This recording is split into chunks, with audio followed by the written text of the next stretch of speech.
شريك له وأشهد أن محمدا عبده ورسوله لا نبي بعده. Yang saya hormati Ustadz Hidayatul Wahid, Wakil Ketua MPR sekaligus Wakil Ketua Majelis Syuro Partai Keadilan Sejahtera. Merupakan kehormatan bagi saya, Ustadz Hidayatul Wahid, hadir di acara serap aspirasi anggota DPRD, dalam hal ini saya pribadi, sehingga menambah bobot reses saya tentunya. Dan alhamdulillah juga tadi pagi reses saya juga ditemani anggota DPR juga, Ibu Rudiah Hanifah, untuk komunitas anak muda di bidang kreatif. Nah, ini merupakan suatu kerjasama yang baik sekali dan sangat membantu buat anggota DPRD ketika ditemani oleh senior dari DPR pusat gitu, karena beberapa informasi mungkin lebih banyak dari tokoh nasional, sementara permasalahan lapangan mungkin anggota DPRD memang tugasnya untuk mengadvokasi. Juga kepada Bapak Adi Asfar sebagai pendiri Forum Rapat Masyarakat bersama bapak-bapak, ibu-ibu dari FBM yang saya hormati, juga rekan-rekan kader dari Kelurahan Lenteng Agung. Karena tadi dimulai oleh Adi dengan cerita bagaimana suara saya di sini, ya saya terusin dikit ya. Jadi alhamdulillah gitu, dan ini juga merupakan amanah yang berat dari Allah Subhanahu wa Ta'ala untuk saya pribadi. Namun perlu diingat bahwa amanah itu tidak akan datang tanpa tentunya di situ ada yang namanya Partai Keadilan Sejahtera.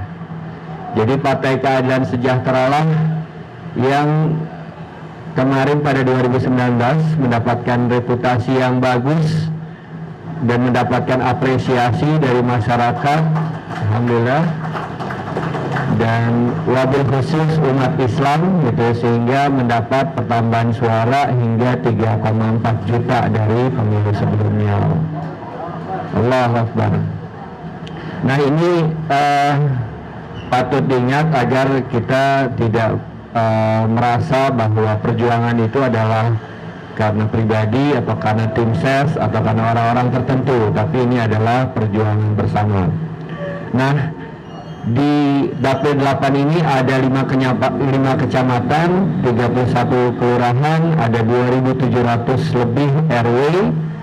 Itu alhamdulillah di 30 kelurahan, di 5 kecamatan, di antara caleg PKS saya tidak mendapatkan suara terbesar. Dari 31 kelurahan, di 30 kelurahan saya tidak mendapatkan suara paling besar di antara caleg PKS. Hanya di 1 kelurahan di Dapil 8 saya mendapatkan suara terbesar, yaitu di Lenteng Agung. Saya mendapatkan 918 suara. Itu pun masih diketahui nama Adi sebelah saya, karena tahun 2014 dia dapat 921 suara. Beda 3. Beda 3. Saya bilang terang aja akamsi gitu. Ya anak akamsi ini bisa mau dikalahin enggak? Ala kulli hal alhamdulillah. Dan itu suara dari Lenteng Agung dan suara dari semua RW, kelurahan dan kecamatan yang digabung itu kemudian mengantarkan saya salah satunya menjadi anggota DPRD DKI Jakarta. Nah, setelah 26 Agustus kemarin dilantik, kita cukup lama masa vakum, sebenarnya nggak vakum tapi membahas tata tertib DPRD. Saya sendiri termasuk salah satu tim dari PKS yang menjadi tim perumus tata tertib DPRD DKI Jakarta. Selama 1 bulan baru selesai, 1 minggu kemudian baru pimpinan definitif, yaitu bulan Oktober, udah hampir pertengahan baru pimpinan definitif. AKD seminggu kemudian baru terbentuk alat kelengkapan dewan.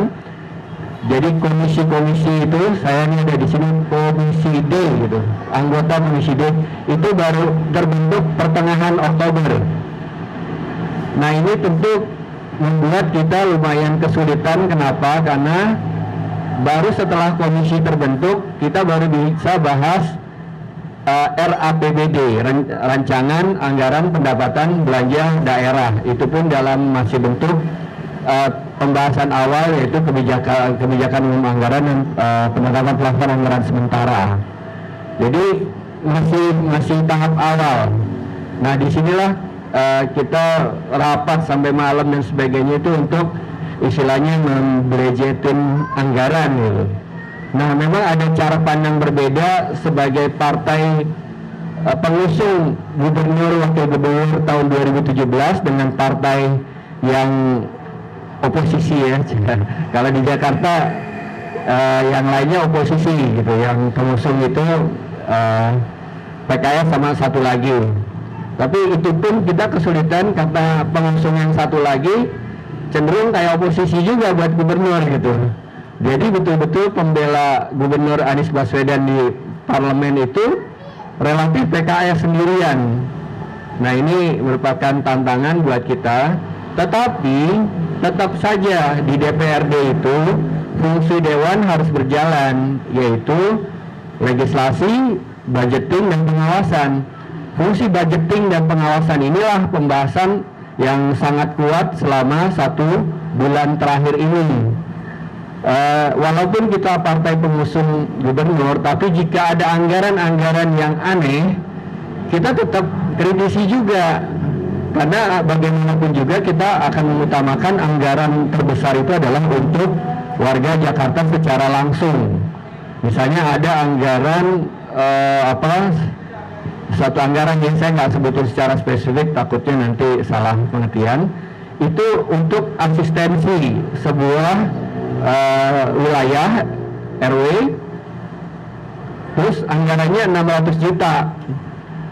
Ini buat apaan? Coba keluarin angkanya, itu buat apa?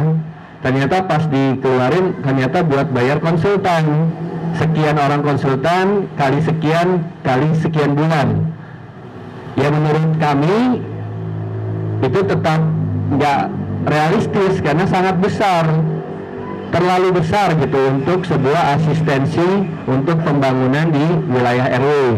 Sementara masyarakat selama ini mengasistensikan penduduk atau warga DKI lewat Jumanti, Posyandu, Posbindu dan sebagainya, itu honornya kecil banget, uang operasionalnya kecil banget.